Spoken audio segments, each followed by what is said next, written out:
So you may be saying to yourself, self, I guess I understand that whole business about factoring out a common binomial factors, but what if there isn't one at all? What do I do then?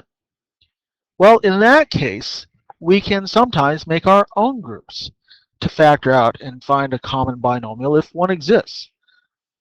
Factoring by grouping works as long as there are an even number of terms in the expression. In this particular case, we're going to look at examples that have exactly 4 terms in them.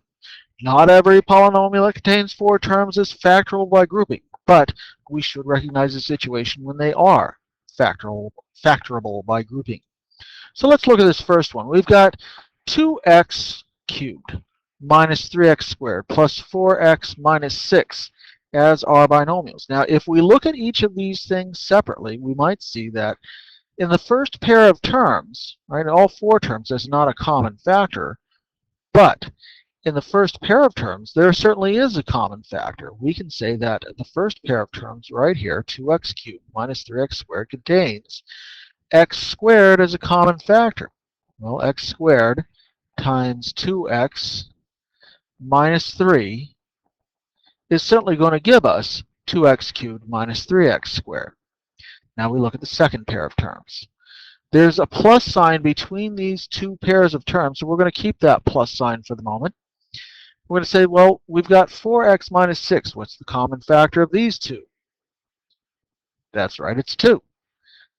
Because 2 times 2x gives me 4x, and of course 2 times negative 3 gives me negative 6. And lo and behold, we now have a common factor of 2x minus 3. So that's what we're going to factor out using our distributive property. When we do, this is what we get. We're going to get 2x minus 3, the quantity, times, from the first term, we have to multiply 2x minus 3 times x squared to get x squared times 2x minus 3. And then from the second term, so we're going to carry this plus sign that we have right here, 2. 2 times 2x minus 3 gives me 2 times 2x minus 3, of course, and that is our factored form. And so that's what we were looking for.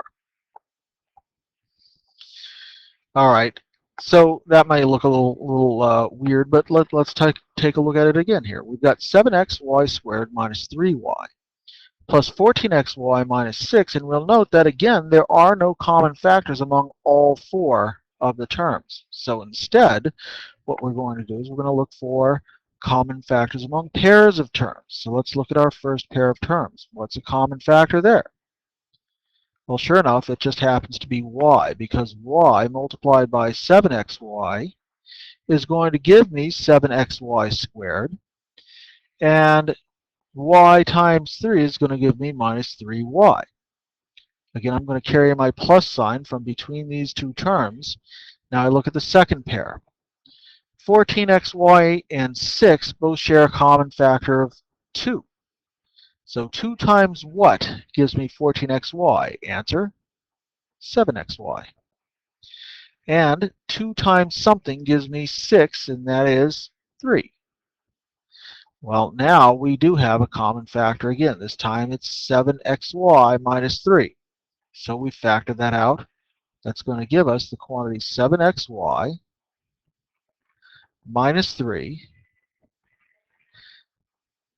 And we take the leftover bits from our 2 pairs, and that's a y and plus 2, and there it is. This is our factored form of the given polynomial.